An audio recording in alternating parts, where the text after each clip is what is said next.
Let's go. I wake up to a little bit of drool on my pillow, feel like it's gonna be a bad day. Yeah, I'm tired of shit, and the coffee ain't hit yet, damn, ain't that great. I don't wanna go to work, cause my boss is a jerk, and I'm not even that paid. I need a change in my life, cause I don't feel alive, and there's nothing that makes me happy. Hold my beer for a minute, I'm about to quit my job, cash in for a ticket. I'm going on a trip and I don't plan to visit. I'm gonna stay there till I feel like I'm winning, and this is just the beginning. I need a big change, help me feel like living. I need a big swing, home runs I'm hitting, and I'll never look back, moving on till I get it all. And we all got dreams, we all want things, but what you gonna do for it? How you gonna move for it? What you gonna be? And do you believe you can do anything? But what you gonna do for it? How you gonna move for it? What you gonna be?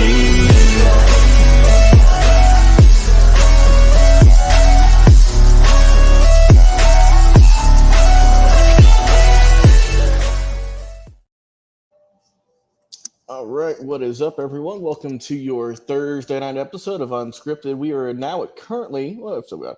341, Chris. 341 episodes, closing in on 365. That's our next goal. We're getting close to a whole calendar year of episodes, which is crazy to leave back. We started this in, 2020, I believe. So, but nonetheless, here we are. Enough for the intro. Of course, I'm going to be your host, producer tonight, Logan Landers, and joining me is my partner in crime, a man who just got a delicious dinner, Chris Gonzo Gonzalez. What's going on, Chris?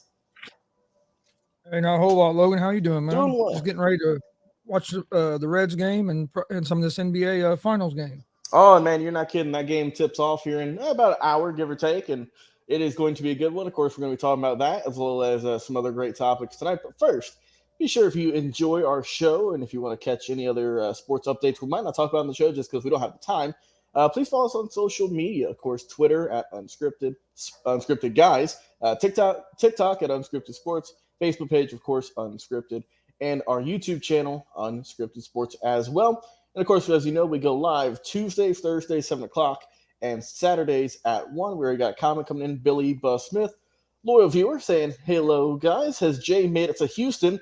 And yes, Billy, he has. Jay texted us in our group chat. And Frankie confirmed it that Jay has now made it. I think he's come back. I think next week is when he said he's ballparking on when he'll be back on the show. And I know he's excited to get back. We're excited to have him back. We're glad that him and Melody and their family had a safe move back to H-Town. And we can't wait for Jay to get back on the show. And, man, I know he's got a lot to talk about. Oh, yeah. All right, let's get into it, Chris. Before we talk about the finals and the Stanley Cup and some other great topics, also Billy said, awesome for Jay. Yes, it is. We're going to do a topic we talked about on Tuesday, Chris, that we've been wanting to talk about for a minute now. And with the start of the NBA Finals tonight, we figured this is the best time to speak on it. So we're debating greatness here, Chris. We're talking about Nikola Jokic and Shaquille O'Neal. But first, before we get to that, though, a surprise visitor, the one and only Frankie the Yankee. What is going on, my friend? It's been quite some time. What's going on, Logan? Hey, man. It's good to be back. We are glad to have you back, my friend. Well, you got here in just the perfect time because we're talking about debating some greatness. Nikola Jokic, Shaquille O'Neal. We're talking about these two dominant big men, different decades. Chris, I'll let you kick things off here. Talk about these two guys. We know Shaq is one of the most dominant figures in really just sports, let alone basketball. But what Jokic has done the past couple of seasons with the ball, not in terms of a different form of domination, has been truly spectacular to watch. So talk about this. What are your thoughts on both these players here?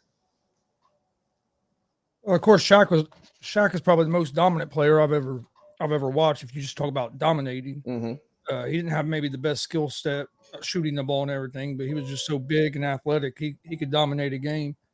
And I agree with what you said. Him and Jokic dominated in different styles.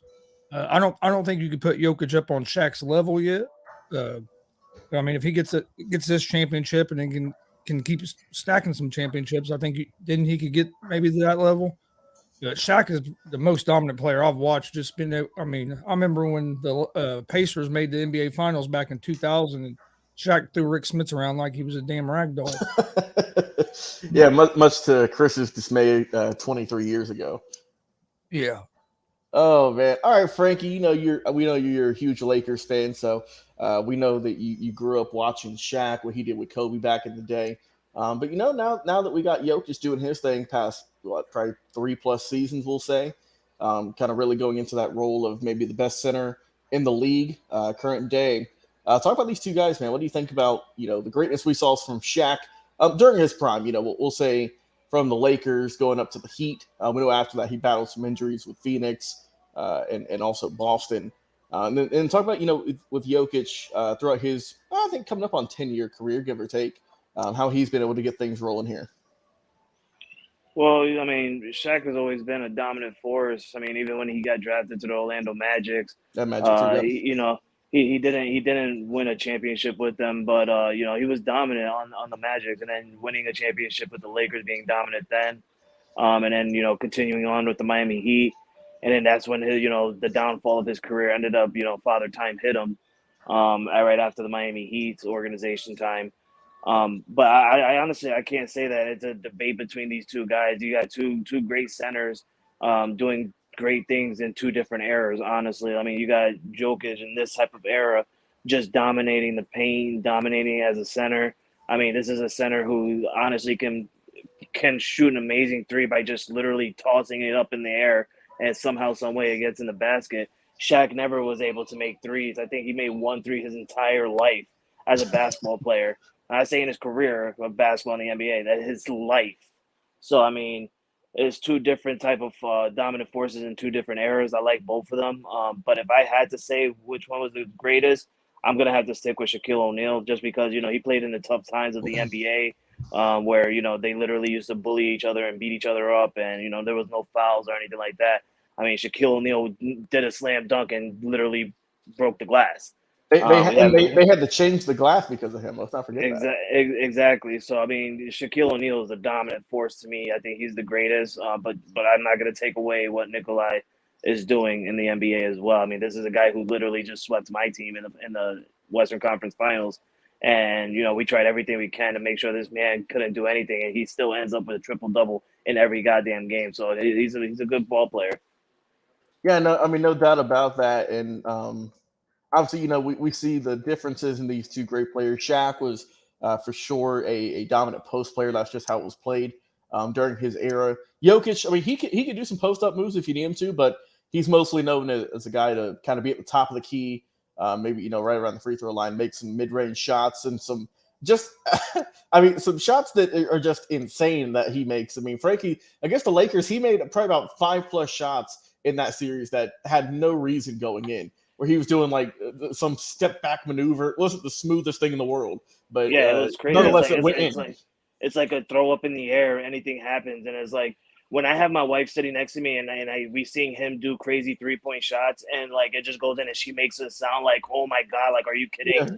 Like that just says it all. And this is a woman that doesn't watch NBA, so like he's an amazing dude. It's crazy, even with defense in his face. The man was doing it with AD in his face, so he's amazing. Yeah. He was on one foot with the ball behind his head. It's like, man was doing some sorcery somehow, and it went in the basket. We got our boy Sander coming in saying, Euro. He said, I know the hate and disrespect is coming, but let's go Heat, shock the world, baby. We'll talk about that in just a little bit, Sander. So I looked at the stats between these guys. I had to compare them.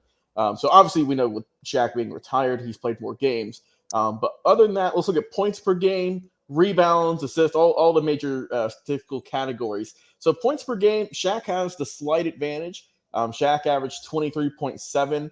Jokic is at 20.2, so only 3 points, not too bad. Rebounds per game, they are pretty much neck and neck. Shaq got 10.9. Jokic is at 10.5. So, just a handful. Assists per game, that's where Jokic starts to run away with it. 6.6. Also, steals per game, Jokic is leading with 1.2.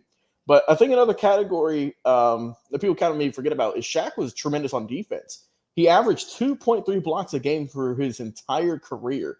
Jokic not as dominant in that sense. He's looking at 0.7. I mean, honestly, for field goal percentage, these guys are pretty close also. Shaq, as we know, like you said, he kept right around the basket, so we know his is going to be high. 5.82. And for Jokic, respectable though, 0.553. So I mean, it's I think closer than a lot of people maybe would have thought in terms of just how close these guys are in terms of their stats throughout their careers so far. And but I think that in terms of, I think if I would want to pick one on my team, I still got to go with Shaq because I don't think anyone's going to stop him.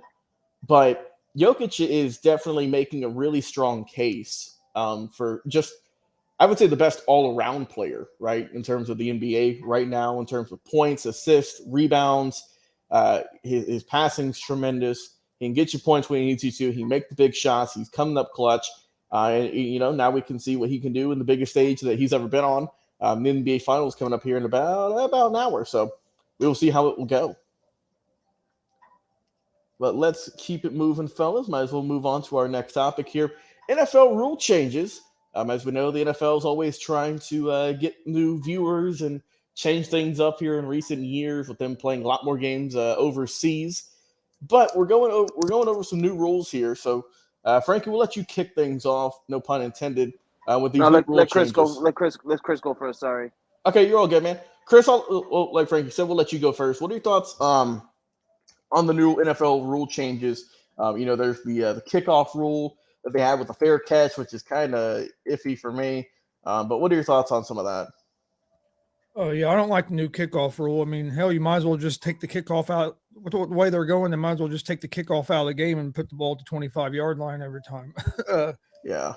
And they say that it's to reduce concussions, but from you see different data that favors each way. Like the NFL say that's where the most concussions come is off a kickoff, but then you also see data where there's only like 2% of the plays on kickoffs or that there's ever injuries. Right. So, but to me, that's a big part of the game, strategic wise. I mean, you're trying to kick that ball. Yeah, a lot of times you get touchbacks, but a lot of teams are trying to kick it right there at the goal line. They want that guy to come out so you can try to pin him on that 10, 15, 20-yard line, keep him from starting at the 25. And now you're just basically giving the team the ball at the 25 every time, no matter what. I just think it takes a big strategic part out of the game. And if you keep doing that, it hurts. It also hurts players. A lot of players, that's how they make NFL teams, is on special teams. Yep. Well, if you start taking the special teams importance out of the game, there's going to be less players that make teams that get chances and maybe get found just because they get a chance on special teams, do good, and then they get more playing time. So I think it could hurt some of the fringe players that are trying to work their way into the league as well. No, I mean that's a great point there. Some guys, like you mentioned, there's guys who get drafted in the 7th round who might have a very slim chance of making the active roster as in that position. But you throw him on special teams, there's a guy who's a running gun who will go down there and make the big tackles, or who is really good maybe at kickoff returns and whatnot. But now, I mean, with you're eliminating that part of the game, and like you said, you're pretty much just giving up free yardage every time you kick the ball off. But Frankie, what are your thoughts on this? Yeah, I agree with what Chris said. I think it's softening the NFL more up. I think it's retarded, and I've seen what as a Patriot fan, I see Bill Belichick basically every morning with his Q&As and everything like that, and even he said it not in a rude way, but he said it in a way where if you're a real fan, obviously you guys aren't and stuff like that, but to those who are Patriot fans out there, if you watch them and you know Bill Belichick really well, he says it quietly, but you can hear it in this, in his little thing of how he says it. And he wasn't really pleased with it as well. And I think everybody's kind of like that. We've heard from John Harbaugh who didn't like it, and it's just like I said, it's softening up the NFL just more than what it is now. And I totally agree with what Chris said. I mean, you might as well just take it out. They're kind of like looking like the XFL right now. And it takes the fun out of the special teams. I mean, most of those players on special teams, like Chris said, most of those guys on special teams don't even get a chance to be on the field because they're like third stringers or anything like that. So their only chance on the field is when the special team unit's out there, kickoff returns, field goal attempts, punting attempts, all that stuff. That's their time to shine. Yep. And if they're gonna ruin that, it's just gonna ruin more fun for them and more playing time for them as well. No, you brought up a good point. And fresh off of his nap, ready to get things going. He was just getting refreshed for the show. It's our guy Pride. What's going on, Pride? How you doing today, first and foremost? I died. Oh, so that means you were in that deep sleep, right? I died. I woke up to my kids must have been playing Fortnite because I woke up to getting teabagged. So. Oh yeah. All right. Well. As long as they got that dub, I don't think you care. But that's the only thing that matters. So, Pride. First off, how you doing, man? Hope you slept good. But we're talking about the NFL rule changes. With the big one coming here recently, with the the whole kickoff announcement, kind of eliminating that in a way. But what do you think about this, man? Correct me if I'm wrong. I feel like at this point they might as well just get rid of the kickoffs entirely. I don't know. I feel like I don't know. The vibe I'm just getting is that they just want to get rid of it. Yeah, it's because I mean we're all in the same agreement here of you're eliminating this part of the game for the most part. So, I mean, I feel like it's just going to be exploited. A lot of teams are going to go after it and really just kind of eliminate the kickoff because I mean we see it most of the time already. It's just they made it into a rule now. You know what I mean? Right. I mean, most of the time on kickoffs, I mean, I'd say 75% of the time it feels like it goes out of the end zone in a way. But they're 10% of a fair catch. But yeah, I'm just not feeling it, man. Yeah, I don't know. I just feel. I mean, like if you want to get rid of it, you might as well just say from now on you always start the 25-yard line. Yep. I mean, yeah. So I'm looking over here at some other rules here. Not as big, I would say, but still some other rule changes. One of them is players' numbers changing. That's that's no big deal. So I think it's just a 0. I think players can now. Yeah, players can wear 0 as a Yeah. number. Also, kickers and punters can choose any number they want between 0 and 49, and then 90 through 99. So they get a few more options. Let's see here. Referees will adjust the play clock after instant replay reversal the same way they would other game stoppages. Players will no longer have to signal for more time to refs in certain situations, plus just time management. Okay, so here's one that it's not like it's game changing, but replay officials will now be allowed to review a close failed fourth down attempt automatically. Teams will no longer have to challenge the play if it's close to help speed up the game. I do like that. That one makes sense because I mean, there's some coaches out there I'm sure who just for whatever reason would not challenge that. So the refs might bail them out with that. Let's see. A launch, that term, is now if a player leaves one or both feet to make a tackle. A launch is already a personal foul. It's a 15-yard penalty. A player can be called for tripping, which results in a 15-yard penalty and an automatic first down. Which that one confused me because I thought we already called tripping a flag. I think they might have just added the first down. Yeah, it is a flag, but it never was an automatic first down. So now you get flag, and now it's automatic first. I feel like that one we're going to see a few times this year. Let's see. Teams will be penalized for handing the ball off forward. Handoffs will have to be behind the quarterback or equal to the quarterback. Okay. So is that eliminating RPOs? I'm confused. That's kind of what it seems like. I guess that. Yeah, in a way, but LOL. Hey, Lamar, go do you, Lamar. Hey, you got that money though. Let's see, a couple more here. Illegal punts, drop kicks, or place kicks will now result in the same penalty as an illegal forward pass. So they're just totally getting rid of that. Which I mean, we rarely see those anyways in terms of like drop kicks. I don't know what classifies as an illegal punt. Is that just kicking it out of? Well, no. What is it? I feel like doing it out of bounds would probably be it, depending on how far it is. I think it's already a flag if I think it's like 15 or 20 yards. If it doesn't go 15 or 20 yards, it goes out of bounds. That's a flag. Yeah, yeah, that's what it seems like. So I guess maybe it'll be something like that. Another thing, I think the reason why they put this in effect. They don't like guys kind of hitting it from the side. Pause. Like those guys who kind of like a sideways thing. Like if they muff the punt and then they kind of do like a little pump fake and then have an extra second and then they kind of just boot it sideways just to get it out of their hands type of thing. Mm-hmm. I'm assuming that's what they mean by drop kicks. I guess. But even so, I mean, it's kind of. Again, it's one of those things that you rarely even see. Right, yeah, it's a rare thing you see maybe like twice a season. You know what I mean? Right, and but it's now kind of like they were probably just like, we don't really see this a whole lot. Let's just get rid of it. But okay, and then this is one's interesting. This one did not pass. This is a failed rule change proposed by the Los Angeles Rams. It is to allow roughing the passer calls to be reviewable. I would have loved that. I mean, I would have been all for that, honestly.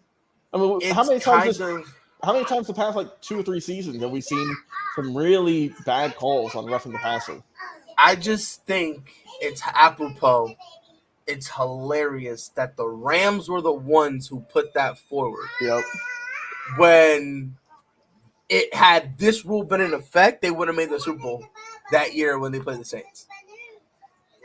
That's true. I just think it's kind of funny that all of a sudden now they're like, oh, we gotta make sure that we take it. I think it's funny. It's poetic justice, but I always felt like that should have always been a thing in terms of. I mean, so have I. I mean, why would you not want to have a call that's, if I had to guess, one of the most called penalties, aside from like holding, in the game, one that you see pretty much every game, it feels like. Right. I mean, why would you not want it to be reviewable? I just don't understand it. What's the point of having a review system if you can't review every call, especially one that, in a good bit of cases, results in a guy getting ejected from the game? And then also think about it too. It's like the Rams weren't asking for it to be an automatic review. So if they're not saying, "Oh, if you throw the flag, you gotta check it." Like you have to, yeah. They're just saying, "Yo, can we challenge it?" Because to your point, Logan, right? What's the point of being challenged stuff when? Now I understand in terms of nitpicking stuff, but this isn't nitpicking. No, there's a lot of times like guys, like a lot of these corners, they get beat. And then when they fall, they'll trip a guy or something. Right. And then somehow it won't get called. They'll be like, go ahead, Chris. And it's a big penalty because it is out of a foul. Yeah. It's what is it, roughing the passer? Is it an automatic first down? Roughing the passer was what, 15 and automatic first down? I think 15 automatic, which is okay. So we're saying that and tripping are the same in terms of their stature. Okay. All right. And so I think it's the same thing with pass interference. You should be able to challenge that. I remember when I was a kid, I tripped someone and I hurt him. So, I'm a menace to society. I guess tripping. I'm about to say they said, hey, Pride back in 2006 really tripped this guy up on the playground. So we got to get him. I mean, you really got to look at it. You trip Kyler Murray, he's breaking his ankle again. Hey, man, what you mean? He's just getting ready for the new COD season. Nah, bro, watch him out. Don't be disrespecting Kyler Murray, bro. All right. My man with 360 no scope your bum ass, bro. You better hop off my boy. I'm about to say, and he's gonna 360 no scope it to who's his receiver this year? I don't know. He's still got Hollywood Brown. Yeah. Oh yeah. I forget he's wasting his way there. Logan, did I miss the Shaq and Jokic thing? You did, but we'll go back to it in just a second. Get your thoughts. It's fine. It's whatever. I don't even care. Hate you guys anyway. I never wanted to be here. Hey man, I'm just saying, if you set an alarm for 7:00, I'm just saying. I didn't think I was gonna fall asleep. Not even gonna lie. Then I just crawled into my bed, and then all of a sudden, he said, "That's it. I'm out." Dude, I didn't know what was happening. I thought I was gonna be up, right? Like I got out of work early. Me and my girl, we going to eat. We picked the kids up, and I'm like, you know what? Let me get on the computer for a little bit, and then I just crawled into bed, and all of a sudden it was like 6 something or 7 something. I'm like, whoops. That's why, bro. You went to Olive Garden. I'm about to say, Pride was getting them all-you-can-eat breadsticks, man, going absolutely crazy. Oh man! One more rule change here, guys, and we'll get Pride's top thoughts and on that topic. So this is from the Philadelphia Eagles. Surprise, surprise. This feels like an XFL change, honestly, but so the failed rule change is to allow teams to go for it on 4th and 20 following a score instead of going for an onside kick. What? So it says this comes in response to an all-time low rate of 4% of onside kicks being recovered. So they said, well, with the new kickoff rule being put in there, and with onside kicks apparently not having a whole lot of success, not even happening a whole lot last year, they said, hey, how about you go for it on 4th and 20, and if you get it, you'll get I'm guessing you'll just get the ball back. They didn't say where it would be placed. That is insane. What they That did makes absolutely no sense. What they did in But do you really think so? I mean, I don't know. I would love to see it, honestly. I would love to see that Let in the me preseason. what they did in the let me ask you this. XFL. Yeah, they did. And didn't it work in the XFL?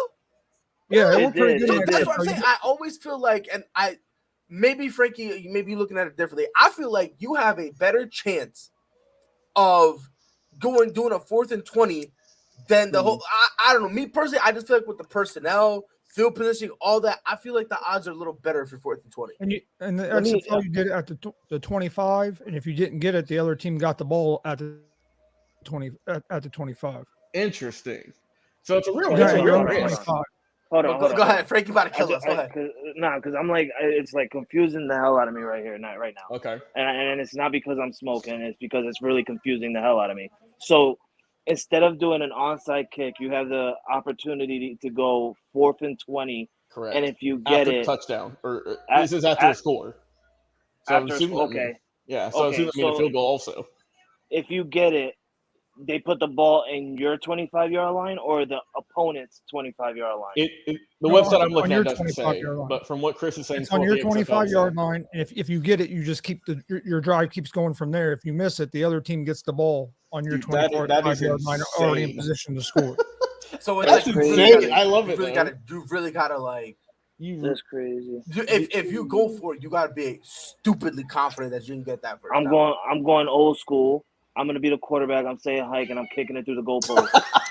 See, in the XFL, it was fourth. They done 4th and 15. It wasn't even 4th and 20. It was just 4th and 15 play. Oh, okay. So add an extra 5 to it. All right. Well, hey, those are some of the rule changes that's come to the NFL. Some of the proposed ones as well. That's our thoughts on it. Okay, we'll go back. Give your thoughts on this one real quick. Jokic and Shaq. I read off some stats earlier. Jokic isn't also too far behind in terms of a few stats categories. He's, I think, 3 points behind on points. Shaq got beat by like 2 blocks a game. But Jokic obviously hasn't beaten assists and steals. And then obviously we know 3 points. So what's your thoughts on these two top tier players? I said this, what was it, Tuesday when Rob was here? Yeah. If Jokic wins the finals with the finals MVP, and he's got that on his resume, top 10 big man all time. Who was it that said top 5? Rob was the one who said top 5. Yeah, Rob said top 5. I'm like, I was with that spiciness, not even gonna lie. I was with the spiciness. Hey, once Jay gets back, he's got to hear all this, man. Because I know he's going to put him at 20. Maybe it's just me, man, but like Jokic is what Jokic is showing you is you can be dominating. Like he's in terms of dominating, he's the same. Like the domination level is the same as Shaq. He's just showing you could do it a different ways, right? You could be like you could dominate while finessing. You know what I mean? Like you ain't wrong. And it's wild to me that like all the people who love Jokic hate Luka Doncic. I find it hilarious because Jokic is what Luka would be if Luka was 7 foot tall. You ain't wrong. If I'm wrong, you let me know. Luka and Jokic are kind of the same player. No, Luka's just more crisp in a little bit. I say Jokic a little bit better passer. Yeah, I was gonna say I feel like Joker might be a little bit better than Luka.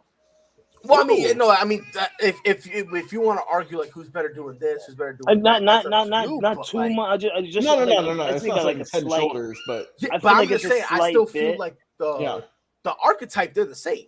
No, yeah. I mean, honestly, they can get you points, they can get you assists.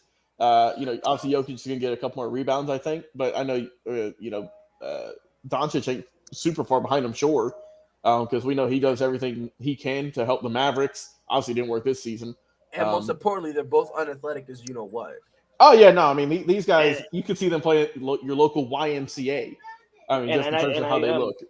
And I agree with what Price say there. Like, and him saying that literally like opened my mind. I'm like, wow, that like you said that, and it's like absolutely 100% true. Like yeah, it really does.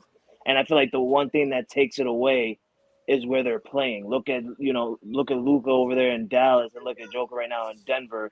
I feel like if Luka was in the same situation as what Joker is in right now, like Price said, Luka would be what Joker is right now. We've probably seen them two like going at it every year in the playoffs. So I think. Go ahead. And real quick before I let you go, Logan, in 5 years, we're gonna be having a conversation. People are gonna think that Jokic was more dominant than Shaq. So If he can keep eventually, this up. I think in 5 years, we're gonna end up changing the label we give Shaq to the most dominating force to the most physical force. I think eventually that change That's going to change. It's gonna end up having to be because Jokic, bro, like, remember how we made fun of James Harden for being fat when he wanted to leave Houston? That's Jokic on the daily. Yeah, no. That's Jokic on the daily, and my man is a back-to-back MVP. I'm about to say, now Jokic got a double chin. He's still putting up great numbers. Brother. In 5 years, he might have another 2 or 3 MVPs. You ain't wrong, man. He should have won this one. 110%. I don't care what anyone says. He should have been the first ever to win back-to-back MVP. No, we are all with you with that. I think. Yeah, all of the us only agree. reason. Can I go on a quick rant? Am I allowed to? Do we have? Yeah, just keep it clean. Okay. Oh, I promise I'm gonna keep it clean. The only we gotta stop doing this whole thing about, we can't give it to this guy because all year he was the only consistent name when it came to the MVP award. We only brought up Embiid towards the end, but that's just because nobody wanted to give Jokic 3 in a row. So they started reaching for people to give it to. They started reaching horribly. Jason Tatum was there in the beginning, then he fell off. In the middle of the year, Steph and LeBron was looking like They were cooking. They look like, and AD then they was fell in the beginning off. also. I was about to say AD was looking like he was going to be in the conversation, Yep. but he ended Injuries up got getting him. injured, so that's kind of why people ended up saying, "All right, now we're done with him." Like a lot of guys have been thrown in the conversation. Jokic was the only one who basically was in there the whole time. And the craziest part about it, my man is basically doing a lot of the same stuff that he did last year. I brought this up on Tuesday. People said, "Oh, he can't do the same stuff." He got his 2 best players back. He's doing the same thing. Now look at him. All of a sudden, they look better. I feel like he did a little bit better because before the season ended, the man was averaging triple-double in every category. Yeah. I don't understand. I feel like this one might kind of be like go back to that, what was it, 06-07 MVP when Steve Nash beat Shaq, coincidentally. In terms of who really should have won that. I'm just saying. We look back on this in 5 years and we'll say, you know what? No doubt, Embiid had a great season, but it probably should have been given to Jokic. Especially if they win the finals, for God's sake. And I mean, but here's my thing. I'm not even going to include the regular season. I'm not even going to include. The postseason. I'm not going to be that guy. But my thing is this, bro. If the only case you got to be the MVP is, well, we can't let this guy win 3 in a row. If that's the only case you got, there is no case. You should think that's exactly my point. If the only thing you can say to support any other player for the MVP is we can't let Jokic get 3 in a row. Right then and there, you have no argument, you got no case, and you can go pound sand. Because that's all your word is worth for right now. Can I say something? Yeah, go ahead. Really go quickly, ahead, and I totally agree with what Price said. I mean, they really looked at it and said, "Well, we can't give this man 3 in a row." I feel like what people forgot was a little bit after like the All-Star break and everything like that. Joker ended up getting hurt, not big hurt. He had like a little slight injury, and the man was out for like a couple of games. And I feel like that's the one reason. And when he was out during that little time span of him being out, that's when Joel Embiid started just dominating. He was getting 40 points in fucking, what was it? Excuse my language. Yeah, it was like 6 games in a row or something like that. Well, and they looked at that while Joker was out, and I feel like that's what made it look like, okay, well, Joel Embiid deserves it. But also to that point, Frankie, if you're looking at we'll just say 2 weeks, is like, so we're not super sure off the top of our head how long he was out for. We'll say 2 weeks. That's what players of the week are for. 100%. I mean, I agree. I'm just saying. I agree. I don't get it, man. And to Frankie's point, right before the All-Star break, he was unanimously Dude, running away with it. the MVP. It was unanimous. The man was a triple-double. Yeah, and also to Frankie's point, the Nuggets did hit a slide. It wasn't like they were awful, but they did go on a pretty rough losing streak or a pretty bad win-loss record for, probably we'll say maybe like a month. It felt like. But my thing is, still, they came off as the number one seed. But my thing is, not only did they come off as the number one seed, how many times did Embiid go down? How many times did the Philly go on their skids? No, so it's bizarre to me how people look at Jokic's one skid, which really wasn't that bad. No, I mean, they look at that one skid and then they go, "Oh, yep, we got to take it away." Again, once you got to reach for a reason and you say, "Yeah, we got to give this MVP to Joel Embiid because we don't want to get Jokic 3 in a row," just hold your L. And also, who was the guy? No, go ahead. No, I was just gonna say, real talk. I mean, Joel Joker looked at that and said, "Listen, Joel, I know I'm the real MVP. You got the trophy. You got the trophy. That's cool. But guess what, sir? I'm in the finals right now." I was about to say he's not looking for that. What did anyone see, the Michael Jordan Award or whatever now? Yeah, he said now I'm going for Mr. Larry O'Brien. Like between both of them. Joel Embiid still haven't been to the finals. Man hasn't been. I think he has been to the Eastern Conference Finals, if I'm not mistaken. I think once, time, yeah.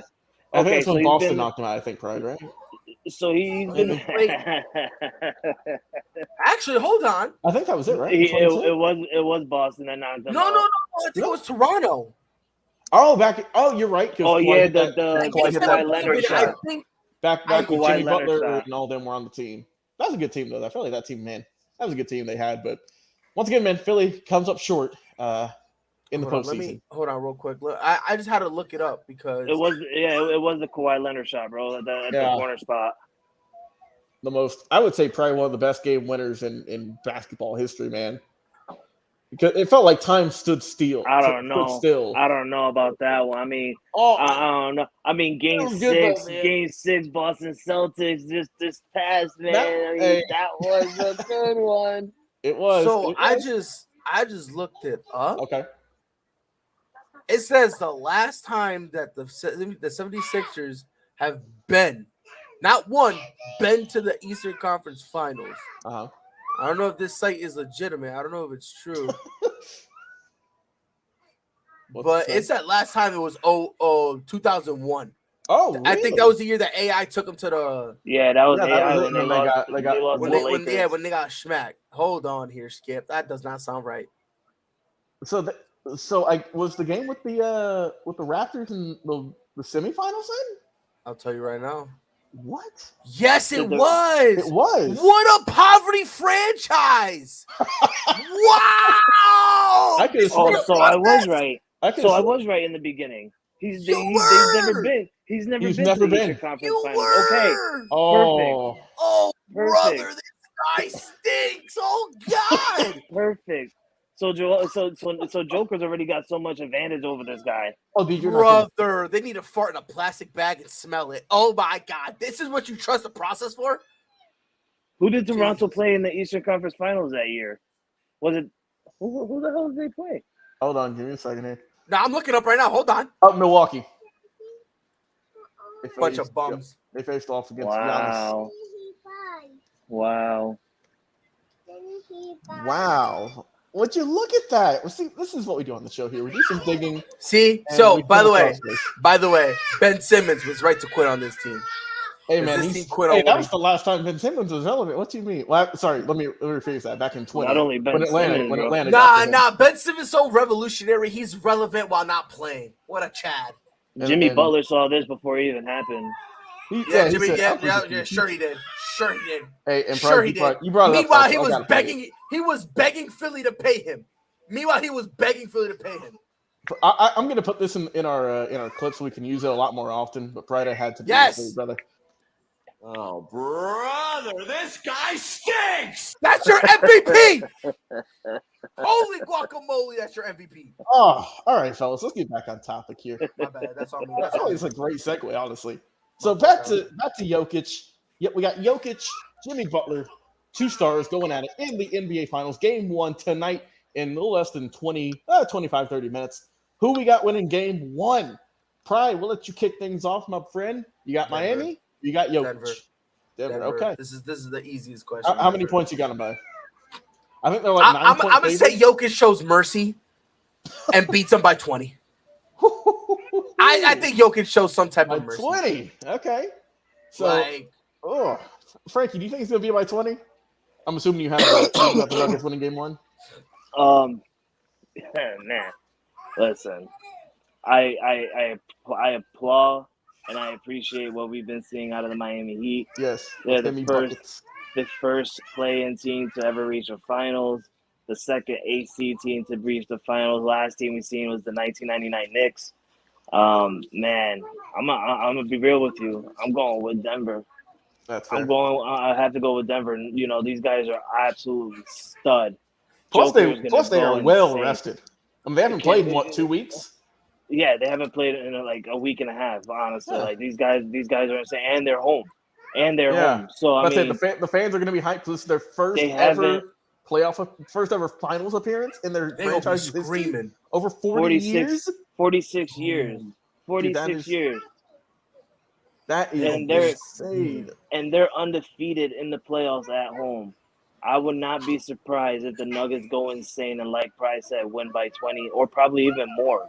For one, the Miami Heat are a little bit exhausted. Let's be real. These guys, they could have swept Boston, but Boston somehow, some way found the magic to force a Game 7, so they tired them out a little bit.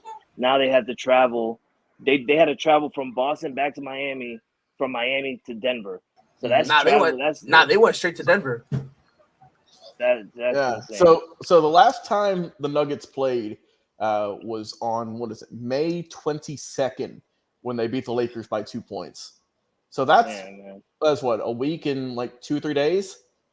So wow. they are definitely well rested. And a quick stat. Okay. Miami has yet to beat Denver in previous 2 years. Oh, 2 years. 2 straight years. 2 years. I know they'll play super often, but that's still a good stat, though. 2 straight years. Miami Heat has not been able to beat the last 6 years against. What was that, Chris? Miami's only beat Denver like one time in the last like 6 seasons. Oh my God, that's wild. Miami's that, and to be real with you, who can guard up Nikolai Jokic in the paint? Bam Adebayo cannot do it. Who was it said that? Was it Sander who said that on Tuesday? I forget who it was, or was it John Suggs maybe on Tuesday who said that Bam Adebayo winning the MVP? He can't do it. He can't do it. It was. I can't trust do it. But my thing, here's my thing. John. Yeah, Here's my thing. The stupidity with that statement is wild. Because that might be the hottest take we've seen all year. Like no, that's not even a hot take, because a hot take has some semblance of reality in it.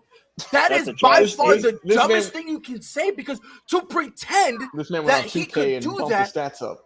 When the entirety of his career, Bam Adebayo has shown you he's inconsistent as get out. Oh no, you're not wrong. This is something that's brand new. Well, I've actually given you 2010, but most of the time he ain't giving you that. That's what I'm saying. Just give the world a reminder that this is the man. Bam Adebayo apparently is the one who carried the Miami Heat to the finals just now. Ain't no way. Yeah, let's just put that in the conclusion. Yeah, he disappears when it gets physical. Down low, you'll see him disappear. And why is that? And why is that? Does anyone here know why that is? Tell us, Pride. It's simple. The mofo is not a center. He's not. Like, why are we pretending this man is a legitimate center? He's not. No. The dude is like Draymond Green. Remember when Golden State put Draymond Green at the 5 because they wanted to run small? That's it. That is all he is. And I know it's going to happen. I'm sure Denver's going to exploit it.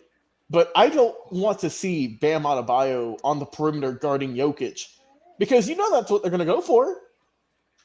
But the thing is, because Jokic has deep, he's got. I mean, he's not Kyrie Irving, he ain't like Allen Iverson, but he's got good hands. Oh no, he is. No, he is. He is. You know what he is? No exaggeration. Okay. He's the Kyle Anderson version of Kyrie. Have you guys ever watched Kyle Anderson play? That dude is so slow. Bit, yeah. He's like like quicksand, and that's Jokic. Where he putting the dribbles down, and he trying to measure you up, and he going nice, and you're like, yo, strip the ball, he going mad slow, and you just can't get it. You don't know why, but you just can't get it. I'm sure we're gonna see this probably a few times. They kick it out to Jokic, who's in a corner for a three, pump fakes it, Adebayo goes running, and then we just see Jokic go for a quick dunk. I mean, I feel like that's just Denver's just got so much better matchups. I mean, plus, like I said, I think they're still drained after that, after that series with Boston. I mean, are we gonna see Gabe Vincent? Are we gonna see Caleb Martin doing what they did in the Eastern Conference Finals, in the NBA Finals? Imagine. And also, too, I know it's going to get brought up on every other talk show, so we got to bring it up too. The elevation factor in Denver. That's what Frankie, you can attest to it. Whenever the Lakers played up there, I mean, didn't LeBron say he was pretty much sucking wind a good bit? I mean, because it's just so much different. A lot of guys say that they have to go there a couple days beforehand to get accustomed to it. And Miami's been there for what, a day? 2 days, maybe? I mean, bro, they could have been there for a year.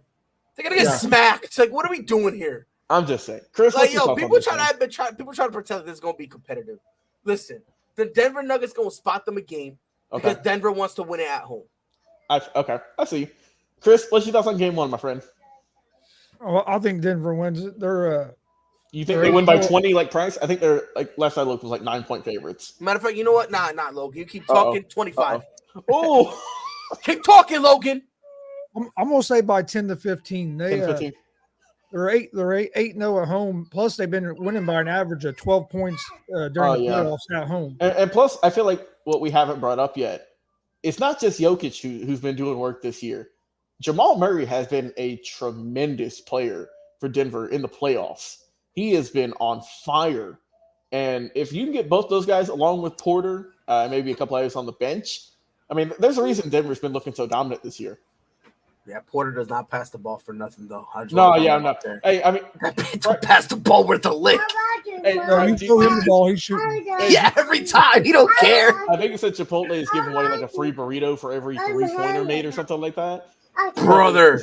Hey, I mean, actually, I know Stephen Clay ain't in there anymore, but hey, Michael Porter Jr. might just do it by himself. He said, you know what?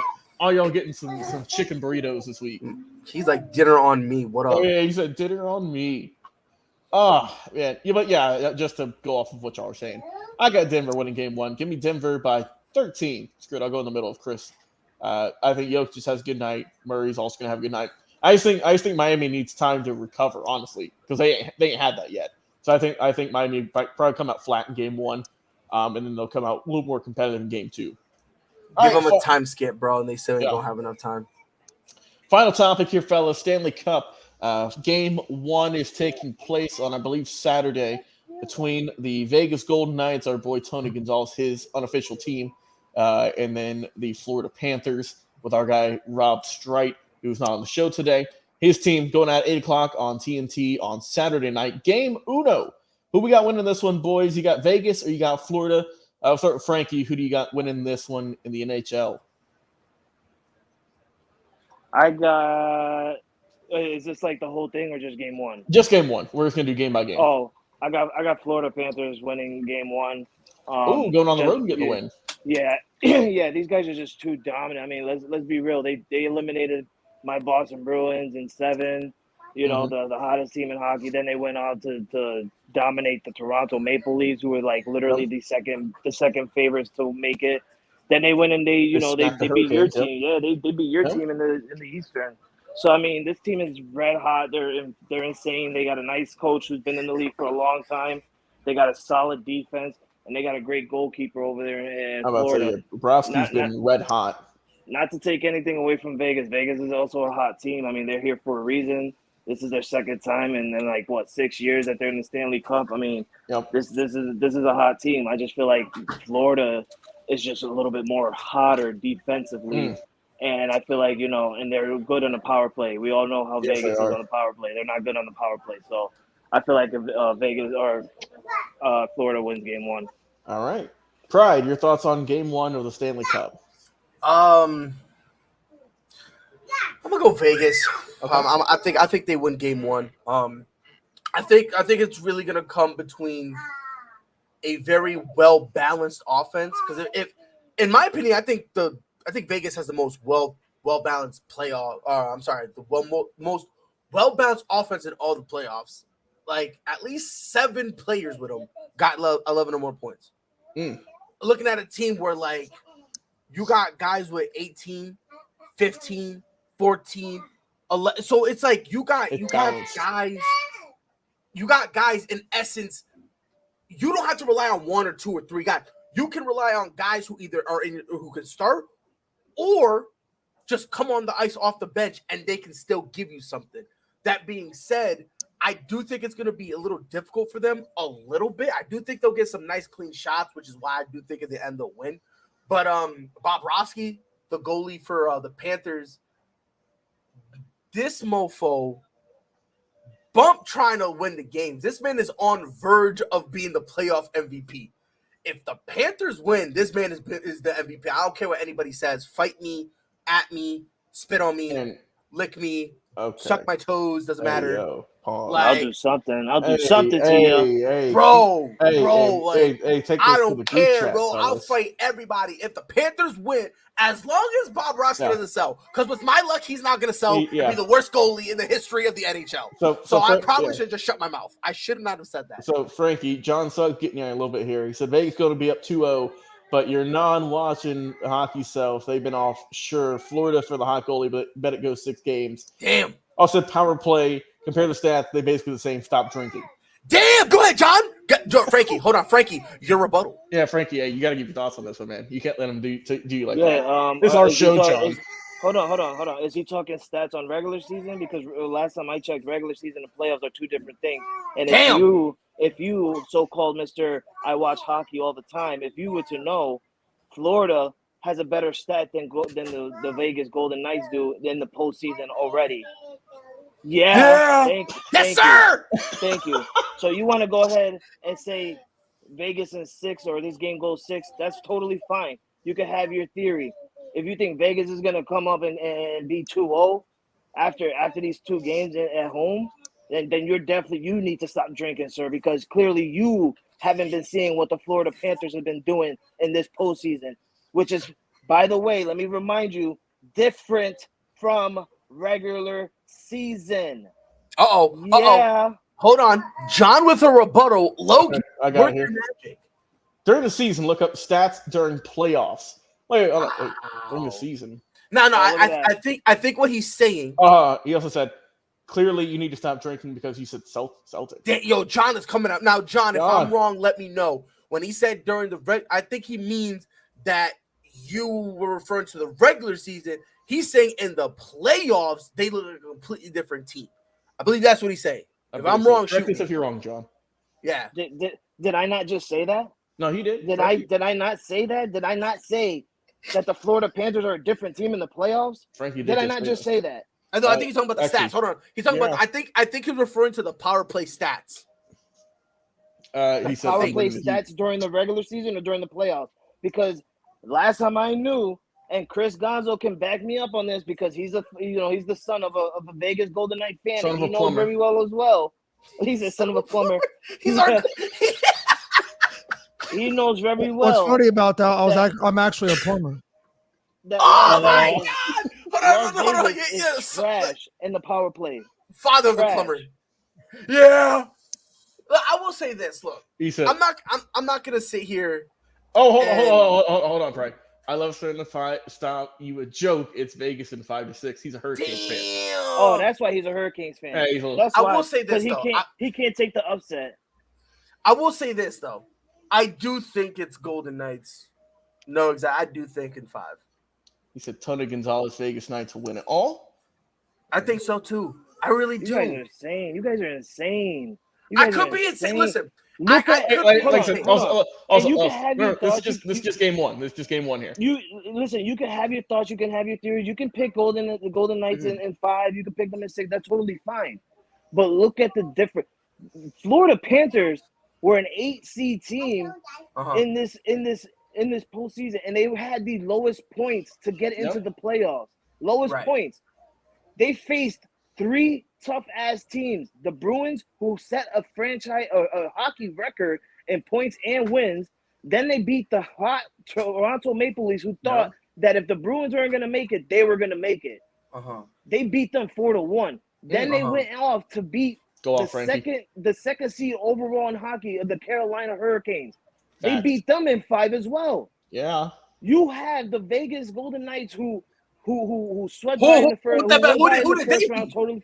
Listen, they I don't know who they beat in the first. I think it was like the something Jackets. Or It was the Jets. Okay, so they beat them in the Jets. Whatever. Easy win. Then they beat the second ranked. Like, what are we doing here, bro? They beat the Oilers and Stars, who are both high seeds.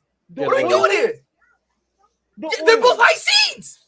Come on, stop that shit. He said, stop that shit. Bro, no. They in their respective blocks, they face the second seed in each of their respective blocks. You know what? I'm gonna give it to you. But let me ask you this. Did they have a tough time going past the Oilers? You said what? Did they have a tough time going past the Oilers? I wouldn't say had a tough time. I think they had moments, but they won in 6. Okay. There was moments where it looked like Houston was looking good. That's one thing, sure. Okay. Go ahead. Let me ask you this as well. You can even make the arguments. What was it? Game 2 or Game 3 that Florida lost? Because even though they beat Toronto in 5, they lost one game. And let's be honest, they came out. I think it was Game 2. Game 3, they came out. They were playing scared. So don't make it seem like Florida's just oh yeah, bro, we're still. I'm just saying, bro. Hold up. Let's keep the fuck out here. That's fine. Yeah, they came out looking scared in Game 2, but guess what? They won 3 and then 4 and then 5 and beat them 4-1. And listen, that's fine. I'm with you there. How many overtimes from the first series to the Dallas Stars? How many overtimes and how many times did the Vegas Golden Knights had trouble against every team in this series? They had trouble. They had trouble against Dallas. Trouble. Hold on, they had trouble against Dallas and the Oilers, who are better than everybody else that Florida played outside of the Hurricanes. Oh my God! Outside of the Hurricanes, the Boston Bruins were the best team, and they were up 3-1. Pride, bro. No, I can't say that when they lost. Boston was up 3-1. These guys went back, forced a Game 7, and won Game 7 in Boston. I will give them props for that. However, the way Boston played, and you watched the series, so you know what I'm saying is legitimate. The way Boston played, they did not play like the best team in the NHL. And I don't think anybody's going to sit here and pretend that they did. I agree.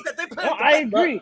I feel like what Boston did was they go up 3-1 and they took their foot off the pedal. They thought that they were going to win this series. Absolutely no problem. And it hurt them. But that's the mentality thing. If you sell out like that, that's on you. It's the same thing with the Celtics.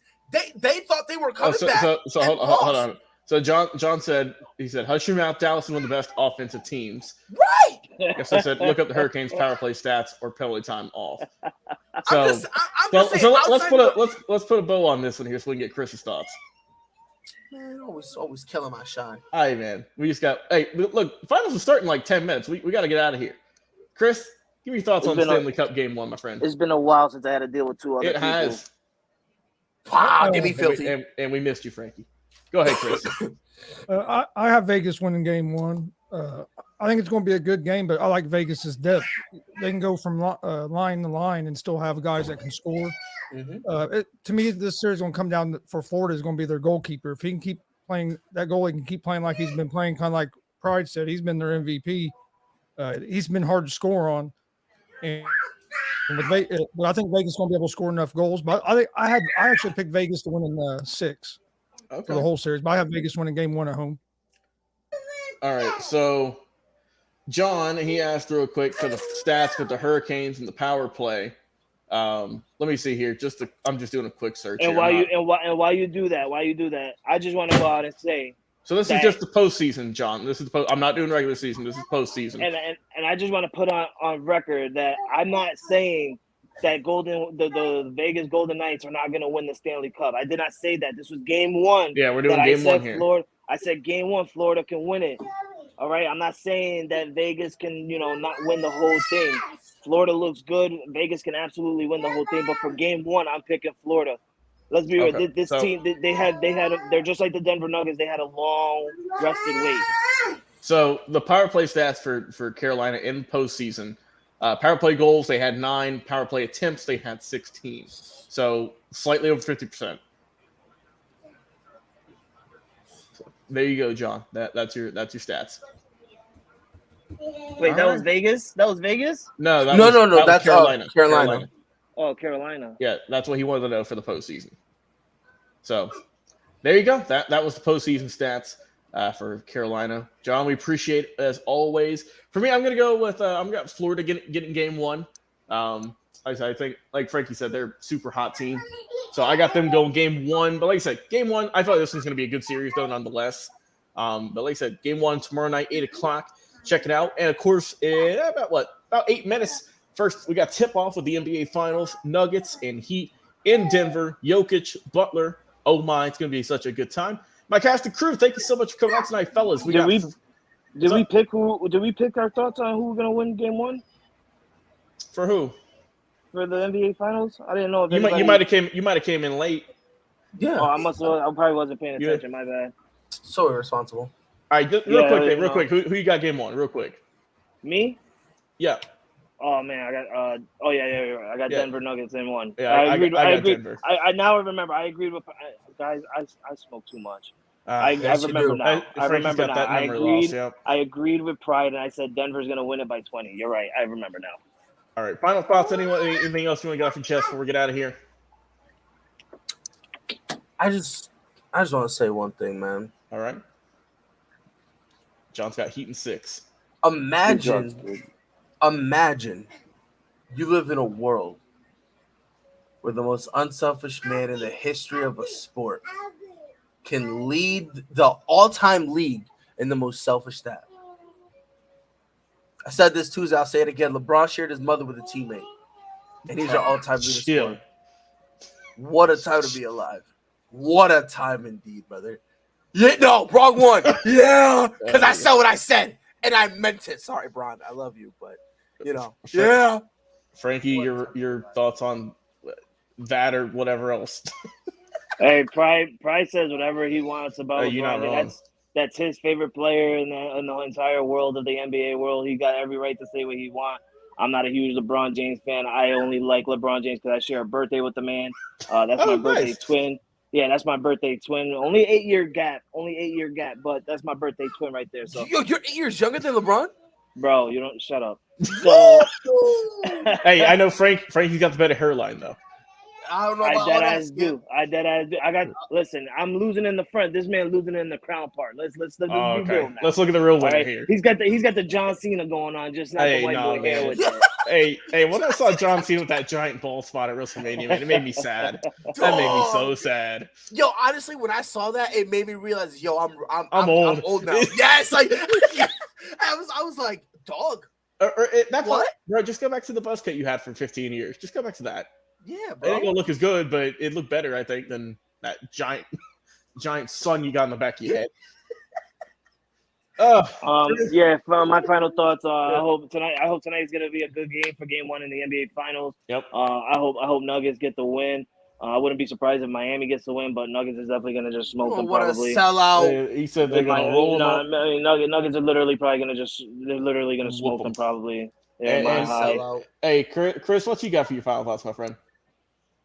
Yeah, about the same. Ready for this NBA Finals. Yep. Watching the Reds and Red Sox play. Yeah. That's what I'm gonna be doing this evening. Hopefully, Reds can pick up another win. My final thoughts. I know we didn't get to it tonight, but Monty Williams going to Detroit, got a boatload of money.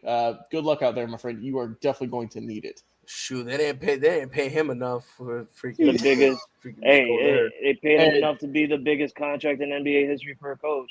And negative. And John, I'm not going to put your comment up on the screen here because we're trying to keep it clean.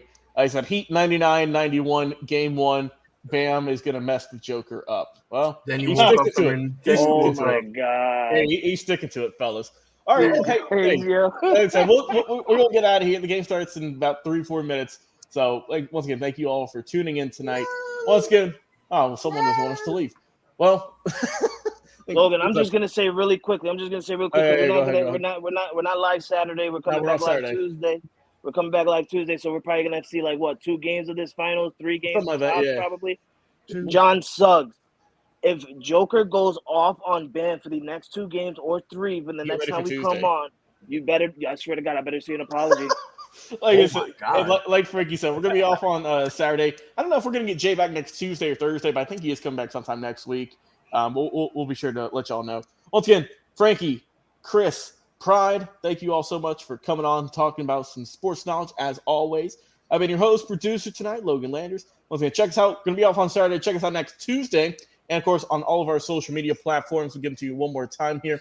We got Facebook, Twitter, TikTok, and on YouTube. Check us out all of us there for all of your live breaking sports news. Once again, John, thank you so much for coming on and comments. He's been great.